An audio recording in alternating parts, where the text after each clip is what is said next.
C'est un rapport de 300 pages qui vient compléter et renforcer les conclusions d'autres enquêtes, notamment de l'ONU ou d'ONG internationales, pour documenter les violences sexuelles commises le 7 octobre par le Hamas et ses alliés.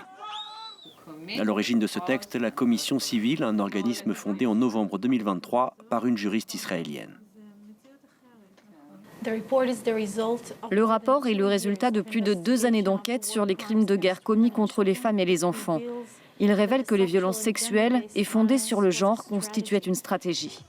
Le 7 octobre, selon ce rapport, la violence fut massive, systématique et caractérisée par une extrême cruauté. Les crimes ont été souvent infligés de manière à intensifier la terreur et l'humiliation, comme des violentes réunions suivies d'exécutions ou de mutilations génitales sur le site du festival Nova à Reim, où plus de 370 personnes ont été massacrées.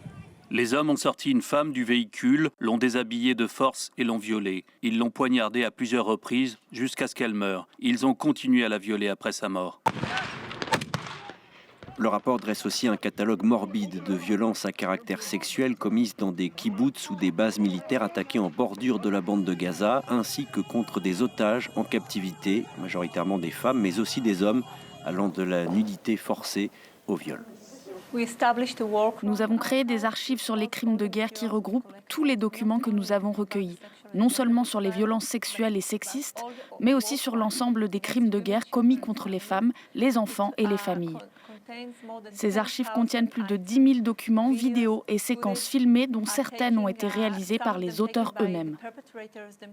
Israël a longtemps accusé les Nations Unies et les grandes organisations internationales de défense des droits de l'homme d'avoir fermé les yeux sur ces violences sexuelles et d'avoir tardé à les condamner. Le Hamas, lui, a toujours rejeté ces accusations. Les massacres commis le 7 octobre ont entraîné une campagne de représailles militaires israéliennes qui a dévasté la bande de Gaza et fait des dizaines de milliers de morts.